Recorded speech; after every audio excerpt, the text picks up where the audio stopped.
bumpy roads all the way to Thomasville. The maiden names written on the land echo through the red clay hills, where the scent of long-leaf floated pine reach up on past that Georgia line. Stroll through Tallahassee town or southern Appalachia bound. Take the local routes and journey down the roads we call our home. Take the local routes and journey down the roads we call our home. Welcome to Local Roots. I'm Suzanne Smith with WFSU Public Media, and today we're in Mexico Beach, Florida, right near where Hurricane Michael hit in October 2018. It's been 4 months since that storm, and as you can see behind me, while some of the cleanup has taken place, there's still plenty more to do. The road to recovery is going to take a very long time for this community and others in the path of Hurricane Michael. But there is a bright spot amongst all this devastation. It comes in the form of hope, kindness, and generosity from neighbors helping neighbors and strangers helping strangers. In this episode of Local Roots, we're going to introduce you to some of the people in our area who are helping others in the aftermath of Hurricane Michael. We knew the storm would be bad. The darker red there is the hurricane force winds. The model showed it, the satellite picture showed it, and the wing of this NOAA hurricane plane on its last run through Hurricane Michael showed it. The National Oceanic and Atmospheric Administration reported maximum winds at 155 miles per hour, but it wasn't until the first photos and video came out that we could see how much damage remained across the entire area. While Hurricane Michael devastated places like Mexico Beach and Panama City, it also delivered knockout punches to other communities in our area. WFSU's Mike Plummer visited the rural Blountstown area in order to find out what it was like during and after the storm. Blountstown is a tiny little burg in Calhoun County. It's only about an hour drive west of Tallahassee, but since October 10th, when Hurricane Michael rolled through town, it's been a world away from normal. We visited the little hamlet in December to see how folks were weathering the aftermath. What we found was a town that had been beaten down. Dr. Mary Watson is the emergency department physician at Calhoun Liberty Hospital. Our EMS director did place an EMS crew here so that they could help our staff with any emergencies that were coming in, because we didn't really know what kind of injuries we were going to be seeing both during and after the storm. Documentary filmmaker Elam Stoltzfus is a Blountstown resident. He rode out the fury at home with his wife. So the storm happened on Wednesday, and it started about 12:30. Of course, we're Central Time, so 12:30. Electricity went off almost right away. As you can tell, we had pine trees all along our power lines, so it didn't take long for them to start snapping. Before the storm, we were just seeing some little injuries. Then the storm came. The eye of the storm came right over Blountstown, so it was scary. You could really hear the wind incredibly loud here. If you watched out the windows, you could see our pieces of our roof coming off. You could see the tree line drastically change. Our windows blew in some of our hospital rooms up at the front of the hospital. My wife and I, she was just the two of us, and we were sitting in the first room, the family room is what we call it. It has big beams, and it's the safest place in the whole house. And it wasn't long and we heard this big thud. And so she went to the back door and looked out. She didn't say anything, and I said, Esther, what happened? And she turned around, she had tears coming down her eyes. She said, you don't want to see this. And I'm like, what could it be? It's like my mind couldn't register, so I walk over. And the big oak tree, which was like our signature, we call it the arm that kind of embraced the backside of the house, was down. It had fallen away from the house. I was stunned. How much wind did it take to blow that huge tree down? I mean, it's probably 80 years old. It was big. We'll show you the stump later on. So I thought, wow, if that tree came down, we're in for a heck of a ride here, because that was just the beginning. Jim Dooley is a lifelong broadcaster, and he owns the local AM/FM radio station. Trees and everything were down, power was out all over town. It was the next day before I could actually leave the building. By the time the storm was over, it was a little bit too dark to get out and try to drive. And I knew that I was blocked in anyway. First thing we did is we kind of got out and just scoped around to see what really happened. And it was amazing all the carnage. And of course, I was worried about the horse and our chickens, our animals. I couldn't even get out there because all the trees were lined up along the fence. I had to climb over them and overthrow them. Found the horse, and he was just like shaking. I mean, so I just kind of had to hold him for a while. And the shed was gone, food was gone, everything was just destroyed. John Plummer, no relation to yours truly, is a pharmacist who owns the local drugstore that bears the town's name. Luckily, I had a chainsaw, so I cut my sideways out of my house, and we drove a little Kawasaki mule back and forth to work for 3 days before we could get a vehicle out. So there was just so much devastation through here.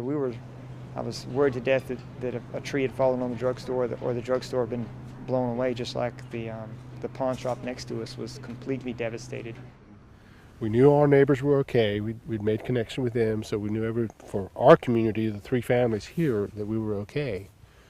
But we didn't know about anybody else. The storm had passed, but we were trapped because there were so many trees down. These roads were all cut off. We could not get out. So they initially wanted, the EMS crew that was stationed here initially wanted to go out and do search and rescue, but they couldn't get out. And people couldn't really get to us. And then they cleared the roads pretty quickly, but even then it took, some time to clear out the other roads. So they had to clear 20 off pretty quickly so that we could get patients to Tallahassee, because that's the only way that you could transfer. Thursday morning, woke up and came out to the front porch, and there was a tree right up to the porch. Just touched the house, the big oak tree that was in the front side of the house. And just looked out and was like, I did this. Like, I don't know what to do. I don't know where to start. I don't have a plan. It's like all I could think was a little chainsaw and a little John Deere tractor, and I'm going to be doing that for the next 20 years, Right. So. And Tim Rhodes is the pastor of First Baptist Blountstown. Well, I think the first reaction was it kind of overwhelmed and stunned everyone. I think that obviously in this area, and I don't know anyone that's alive that's experienced anything of this magnitude. We've had hurricanes before, but nothing like this in terms of just the breadth of it and then the amount of destruction. So I think there were a lot of people that were really overwhelmed initially. With power out, phone lines down, and roads impassable, they were isolated and in trouble. WFSU's Mike Plummer continues their story. Kind of getting over that initial shock, then you immediately begin to see this community come together, begin to work, and strangers helping strangers, and longtime friends helping longtime friends, and crossing over. And after a while, our neighbor came over, crawling through, and he said, "Well, what you gonna do, Elam?" I said, "I don't know, Mike." He said, "Well, let's start here. We got a couple tractors. They both have tractors, and we had about 3 chainsaws, and everybody came together, and we said, well, the first plan is let's clear the road to where all our homes are connected, because we had 2 generators, but one didn't work. Okay. So let's share generators." So we opened up this road to the 3 homes so we could get back and forth and help each other, at least take care of ourselves. So we got started here, and so we just went on up the dirt road and went out to 286, cleared off 286 to 69. When 69 wasn't even open yet in the morning, it was closed from I-10 all the way to Blountstown. And so Thursday, people started cutting, and I don't even know who these people were. They were not the state. People just came and started working. And then first responders came in. So that was Thursday. You're dog tired, not what I do, you just work hard, chainsaws and tractors all day long. That's what we all did it. None of us are used to that, but we all helped each other. And then on Friday morning, I was able to get a generator to run the main studio and the small FM transmitter on extension cords instead of tying into the building to get back on the air to start giving out information. Once they get the radio station on and the studio up and running, I would go down to the Emergency Operations Center, gather information that I could, take notes, they'd print out stuff for me there, would come back here and get it on the air. And did that for probably a week and a half, almost 2 weeks, before we were able to get any kind of communication with them down there at all. We became one of the major distribution points. Our fellowship hall for a couple of weeks was pretty much from one end to the other, stacked with water and canned goods and hygiene items, cleaning items, stuff for babies and just different needs. And we had different groups that came in and set up on our property and were providing hot meals to people. We were able to help coordinate that, and so we did become an area, I think, that we were blessed to be able to be a part of, helping people, give people encouragement and hope in the midst of that, and provide for just basic needs that they had. And then by Friday afternoon, so our family and friends started showing up. A group of them came from Baltimore, Maryland, and Delaware, from where my wife's family's from. And they brought skid loaders and chainsaws, and 6 young guys come down that were professional tree trimmers, and they started working. George Drew and Marianne Silcox make up a mother and son team that operates Silcox Hydraulics on the edge of town. As heavy equipment found its way into the disaster area, they found themselves overwhelmed with equipment repairs. We started getting calls. Y'all make hoses, y'all make hoses. That's all we was hearing, is hoses, hoses, hoses. We quit making hoses 15 years ago. Yeah, so it's pretty crazy that happened. And then once we, was able to make it back in, we realized how much equipment was here. Oh, okay. Well, don't throw it on the ground, throw it right here. How much and that way we throw it. Construction was going on. And we'd have never guessed it. From the outside looking in, never guessed it. When we got back, it was like, it's finna blow up. All this equipment, things are gonna start tearing up. We got to gear up. So Friday, when my wife's cousins started coming, and they were bringing people we'd never met before, and they were coming down here with the attitude that they were going to put tents up and sleeping bags and cook on grills. And we said, oh no, you're coming in the house, so we're going to feed you. We got cots and air mattress and beds. And so they started moving in, and we started cooking. But we got a generator on Friday. My nephew, that's an airplane mechanic in Troy, Alabama, they brought a whole truckload of stuff down. Blountstown Drugs, John Plummer, was amazing. He opened up pretty quickly because these people lost their medicines. They got flooded, or they're gone. And he opened up very quickly, was able to get people med refills. I was able to stay in contact with him constantly, so I would see these people in the ER that needed these meds. Was able to call him. I mean, he worked around the clock helping us, and so these people wouldn't run out of their insulin or could get their blood pressure meds. We were one of the only pharmacies that were open, and no one had internet service until Verizon came in and put hotspots up around. So we had an issue with being able to connect to the outside world to be able to process people's insurances and make sure they were getting all the medications they need. So the hospital sent one of their IT guys over to get us set up and going. So without the hospital, we wouldn't have been able to open like we were able to. People came in from surrounding states. There was somebody from Texas came all the way down here and set up downtown Blountstown, and they cooked meals all day, every day, for about a month. It's been all about keeping these trucks going, keeping people cleaning up the roads, and it's been about everybody else. We ain't had time to really even realize what we got to do. I think it's an example as to how everybody in the community really picked up and helped each other out.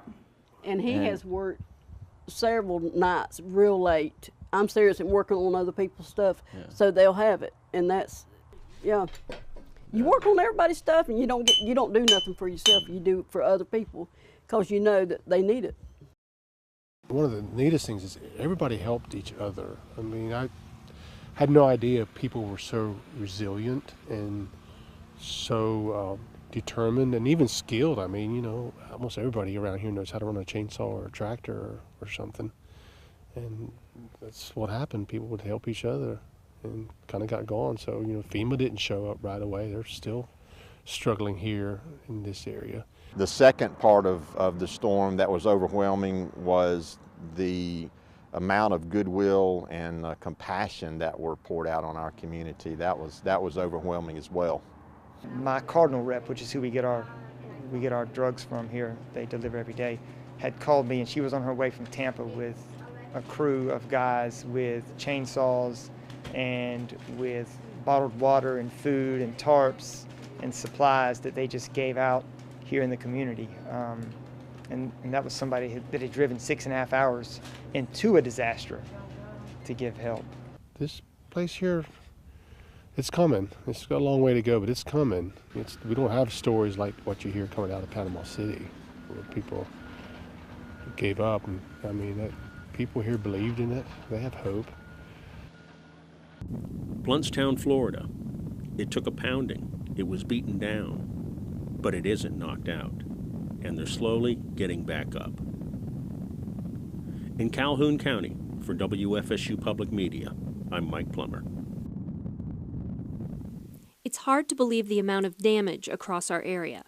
In Calhoun County, there has been 1.7 million cubic yards of debris removed since the hurricane. In Gulf County, 1.6 million. And in Bay County, where Panama City and Mexico Beach both reside, 13 million cubic yards have been removed. Here in the Port St. Joe, Mexico Beach area, the devastation often makes it difficult for people to find hot meals here. WFSU Public Media's Robbie Gaffney introduces us to one man who's been serving free barbecue since the beginning.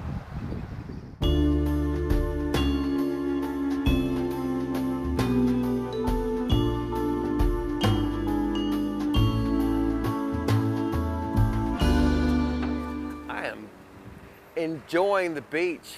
The beach life, y'all. No, we're out here feeding the victims, storm victims, the survivors, if you will. They're not victims. These people are definitely survivors. A friend of my partner, Todd, one of his friends had this little trailer here, and he picked the trailer up. And you like it hot or you like it sweet? It just sat there. We never did anything with it at all. And about the time the storm hit, we looked at each other and knew exactly what we were after. We decided we'd kind of start driving until we found a place that needed hot food, and we drove till we reached right here. And there's no anything as far as a hot meal's concerned.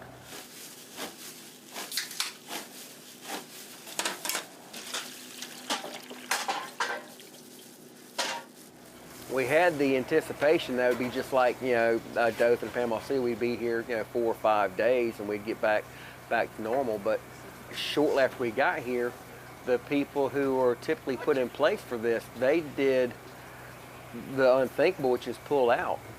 Ma'am, come on, let's get some food. I was just wondering what was cooking up. Today we've got chicken and we've got pulled pork. We've also got barbecue baked beans and green beans cooked in pork stock, which are wonderful once it cooks in. Pork stock, or stock from baked back ribs we made, to the green beans to add a flavor profile as well as a protein content. Now, I don't mean this in any bad way, but I mean, you've got a lot of folks who either they can't digest a lot of meat, but they still need that meat protein. Other people, literally, I mean, they don't have teeth. If they lost everything in the store. If they were dentures, they had problems like that. So I'm trying to make a lot of the foods I make is for everyone, folks who have problems eating because of dental problems.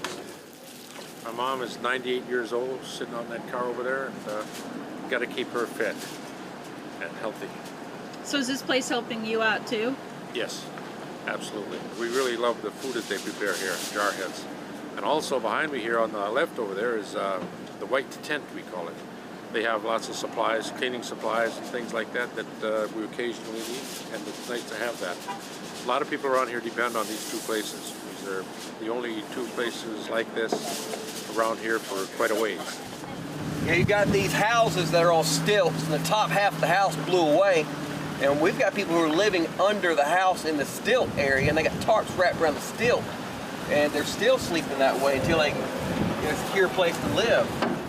there's a constant need for supplies and stuff coming to the area, so you know you've got to find people that want to donate, you know. And some people, what do they call that, on donor fatigue? You know, they get tired of messing with this, like how this storm is out of the public eye now, and for things like this, you need to pay attention for a little bit longer. So we had fuel, and we brought over 30 portable generators, and we just gave them to the community. And if some of them we used in a tent, and people sign in, sign out that way, it was our intentional goal was come and give them. Help people, hook them up to your house and give it. So we just come in here now. I come about every other week. I try to bring much as I can. I get with them, what are your needs, and provide however I can. We've given them some money and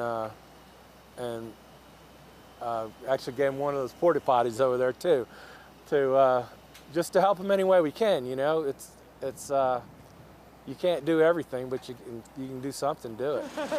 And that's what Brian does. He feeds the people, puts a little light in their tunnel. You can't build a town on peanut butter jelly. I hear you. I do a little bit of everything to help Brian serve food. Do mostly the prep in the mornings for everything, serve, clean up. Hello. Do you like sweet or spicy barbecue sauce? Okay. Sweet or spicy barbecue sauce? Spicy. Okay. I'm here 5 days a week. I'm here every day and this place is open. It gives me something to do. You know, I'm not one to sit around not doing anything. It gives me something to do, to come here and feed people, and people, you hand them a plate and they'll say, God bless you. And I'll tell them, you know, God bless you back. So it makes you feel good to be able to give food to people. And some people you can really, really need it. It's probably the only hot meal they get. It brings back a touch of sanity. When you go through this type of disaster, you're not yourself. And I mean, you become numb to a lot of things. You become emotionally void. And when you finally get that first hot meal, or even the first human interaction, somebody you can share, it brings back more sanity than normalcy. I don't know if I said that word right or not, but normalcy. Well, with social media and everything, you can get a little jaded until something like this lands on you, and then you realize that you need to step up and do what you can. Not that you necessarily have to be a hero. So that's what we're trying to do.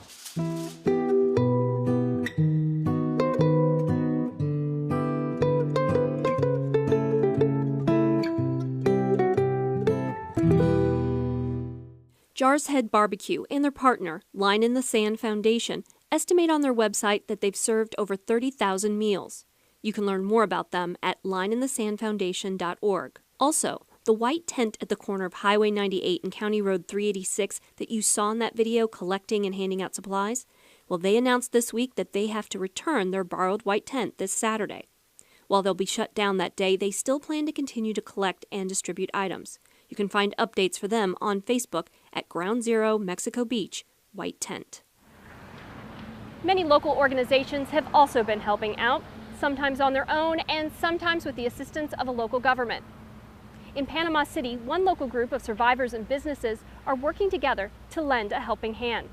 WFSU Public Media's Blaze Gainey has the story. Obviously the damage here in St. Andrews and all of Panama City was pretty severe, and we're all recovering. Almost everybody had damage to their home. So many people lost their roofs, and they're fighting mold. And from what I understand, there were 30,000 people, residents of Panama City, who are displaced and dealing with repairs to their home. The cleanup's going to take a while. It's going to be a process. We may be working on this recovery for years, and the opportunities to help are endless. I mean, it's just going to keep going. So we love that the community is so on board with all of these cleanup efforts.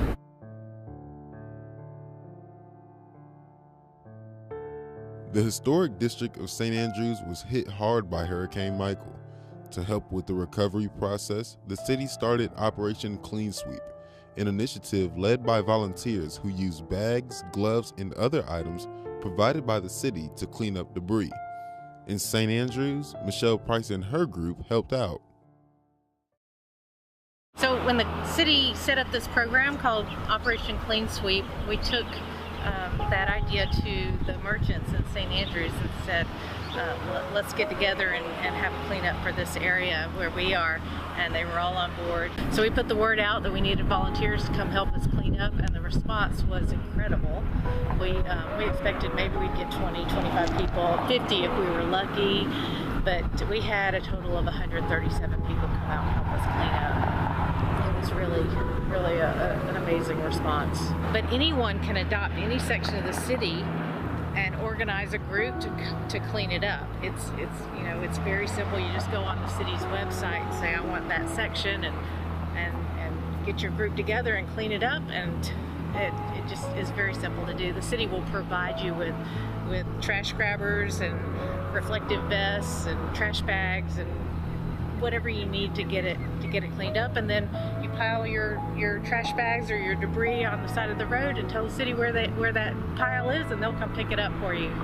For WFSU Public Media, I'm Blaze Gainey. You can learn more or sign up to take part in Panama City's Operation Clean Sweep by going to their website, pcgov.org.